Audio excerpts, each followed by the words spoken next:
Hello everyone and welcome back to another episode of Warcry 2.0. We are kind of getting there, guys. We have looked at more than 20 factions already and there's not that many more to go until we get to our tier list. So before we dive into the Ossiarch Bonereapers, I would like to ask you guys a question. In the past, with my past tier lists, what I've done is I've looked at clean warbands. So I only used the models available to each warband to create the lists.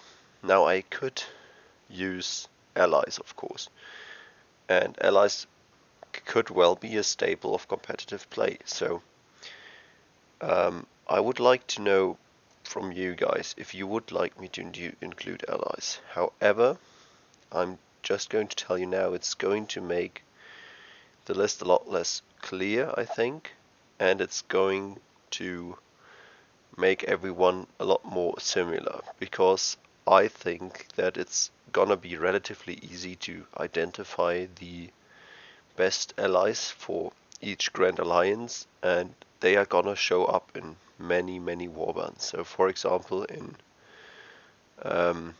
the in the Death faction, I think we'll see a ton of Flesh Eater Court allies. In the Destruction faction, we'll see a lot of the what's his name?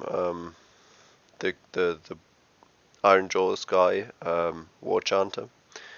And in the Chaos factions, we'll see a lot of Contorted Epitome. So I don't know if you guys want that. If you want me to create a list with every faction that also includes a Contorted Epitome, or if you'd rather have me do clean Chaos factions. Sadly, my channel is not big enough to make a poll on this, so I could ask you more directly. So I'm gonna ask this question this video and a couple of others probably, just so I get an impression of how you feel about it. So please do feel free to comment that below, because I would love to know. Yeah. Anyways, let's get into Ossiarch Bonereapers. So Ossiarch got a lot of new stuff, which is great. They got a couple of new units options actually, more than I thought they would get, and then also on top of that 4 new lead options. So we got the Mortise Guard. He's the different build for the Stalker basically. If you buy the Stalker box, you could instead build the Mortise Guard.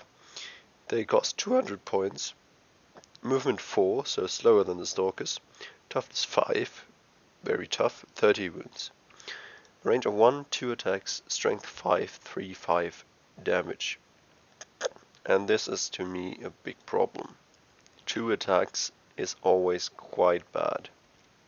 On top of that, those are even worse attacks than the Ogre Breacher, for example, has. He also has 2 attacks, but at least he's dealing 8 damage, I think. So 3, 5 on 2 attacks is very much a letdown. 4.7 damage isn't horrible, but you get almost the same out of a Mortise Guard with Greatsword, who doesn't even cost half the points. Now, yes, of course, you do get more utility by having a lot of movement, a bit more movement and a lot more wounds. But comparing the Mortise Guard to a Stalker, I just don't see why you would ever want to bring him. We got the Morghast. So we got the Morghast Archai and the Morghast Harbingers. The only difference between the Archai and the Harbingers is that the Archai have toughness 5 and the Harbingers have toughness 4. So the Archai with Halberd is essentially the same as the Harbinger with Halberd. Movement 8, toughness 5 or 4, 35 wounds. A range of 1, 2 attacks, strength 5, 3, 5 damage. So the same, not that great damage output, especially for a 250 point model, 235 respectively. Again, we have a 15 point increase because of that 1 point in toughness, which I think is kind of weird, so I'm not a big fan of that. Now we got the Morghast Archai with sword, as well as the Harbinger with swords. Also the movement 8, do keep in mind these guys also have flight, all of them. toughness 5 or toughness 4, 35 wounds, 1 attack, 1 range 4 attacks, strength 4 to 4 damage, for an average of 5.4 damage. So these guys are certainly superior to the halberds. I have no idea why the halberds are more expensive. Again, it's one of those very weird Games Workshop things, because there's no instance where the halberds are gonna be that much better. Even against toughness 5 opponents, you can see that the swords outperform the halberds. So I have literally no idea why the halberds are more expensive. Definitely go with the swords if you want them, if you want to bring a Morghast. As I've said oftentimes, high movement plus flying plus a lot of wounds is gonna be very good. So personally, I'd say the Morghast Harbinger with swords is not gonna be a bad pick. Now let's get into the leader options. We got a new Leech Cavalos leader. He costs 250 points, quite expensive. But he also has movement 8, toughness 5, 32 wounds, so very tough boy. Of course he does not fly, but he has the mounted keyword, which is a bit of a downside. On top of that, he has a range of 1, 4 attacks, strength 4, 2, 5 damage, for an average of 6 damage per action, which is really not bad. So yeah, that's your Leech Cavalos. Although, as I said, he costs a lot of points, so that damage output isn't that great. Then we got a Mortise and Bonereaper, the Soul Reaper, and the Soul Mason. So your 3 magic user guys, basically. The Bonereaper costs 185 points, has a move 4, toughness 4, 20 wounds. He's got the average ranged attack for all casting characters with 7-inch range, 2 attacks, strength 3, 3/6 damage, for an average of 3.1. Jump to the Soul Mason here because he costs 15 points more, but otherwise is very much similar. He has 5 wounds on top, so 4, 4, 5, 25 there, but gets the same magic attack. And then we got the Soul Reaper. He costs 95 points, so right in the middle there. He's also moved 4, toughness 4, 20 wounds. He does have the same ranged magic attack, but on top of that his melee attack is better than that of the others, so I highlighted it here because it's a range of 2, 3 attacks, 4 to 4 for a 4 damage activation. So purely out of stats, obviously all of these are not going to be worth it, but as per usual for magic characters, we'll have to look at their abilities to see how good they are. So what do we have here? Well, we're looking at the wrong one. There we go. This is Ossiarch. So what do we get? Well, we can see that the Mortise Guard is very well performing in his toughness section, as is the Morghast Archive with swords, which is just down to him being cheaper than the halberd one and still being insanely survivable. None of the newly added models have good damage per point value, so I don't think any of them are gonna make the bulk of your army, obviously, because they are all expensive as well. Again, I want to say that the Morghast with swords, the Harbinger with swords, is still gonna be your best unit option here that was added, because yes, 5.4 damage isn't a whole lot, although it isn't bad when you keep in mind that he is also movement 8 and flying. What do we have in terms of abilities? Well, we got a new one for the Morghast Harbingers. It's also only on the Harbingers. The Archives don't have this, so again another reason to bring Harbingers over Archives, which is basically they just get a bonus move action for a triple. So really not bad. I think that's a good one.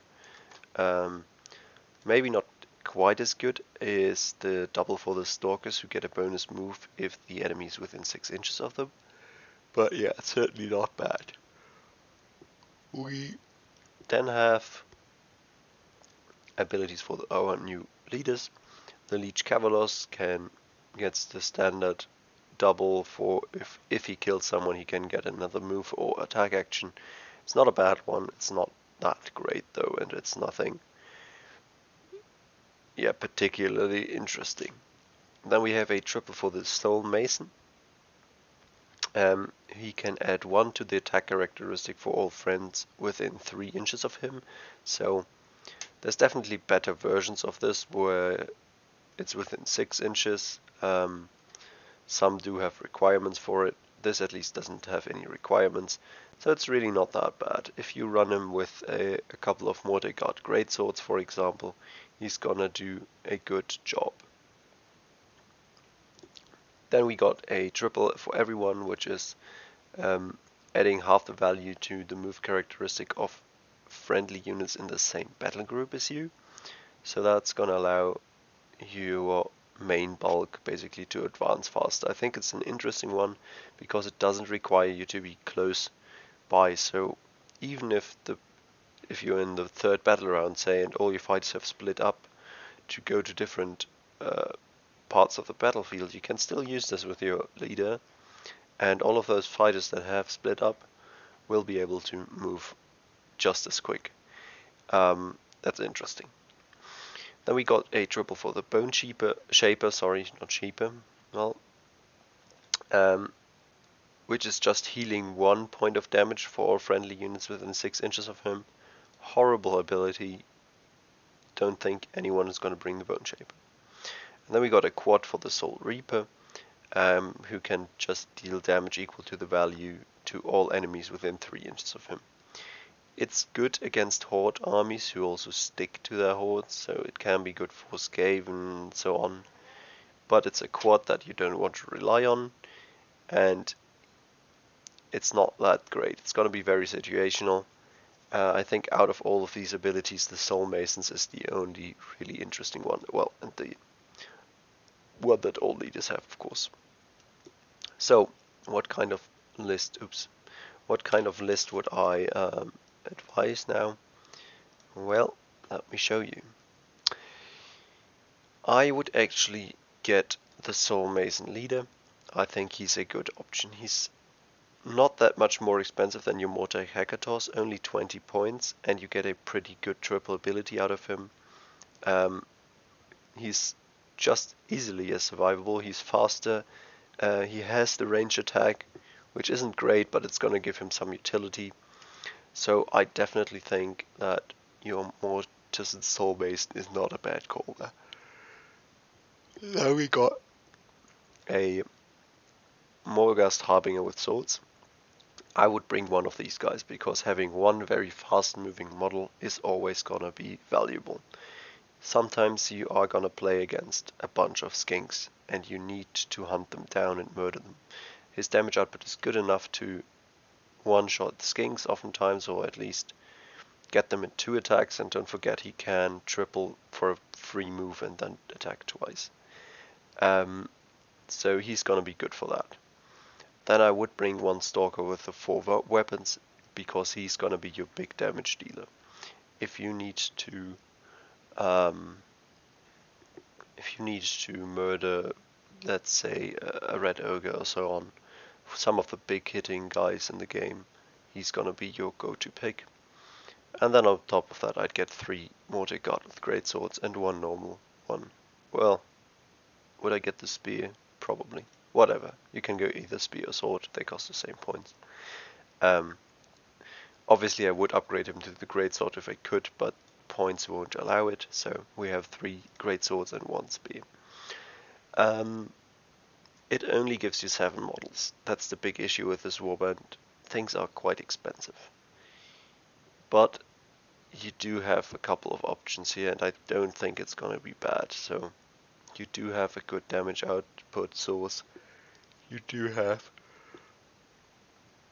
the 2 good damage output sources actually, and actually your greatswords really aren't bad either. They pack a serious punch, especially if you put them in a battle group with the Soul Mason, which is obviously what I would do.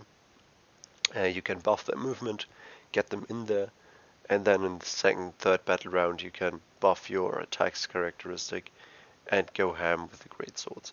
And they are going to really dish out some serious work. If they are on 4 attacks, you get 6 points of damage out of them on average. That's among your best damage in the game, so really good. Yeah. Anyways, guys, thank you very much for watching. Please don't forget to let me know what you think about the whole ally theme, and see you in the next one.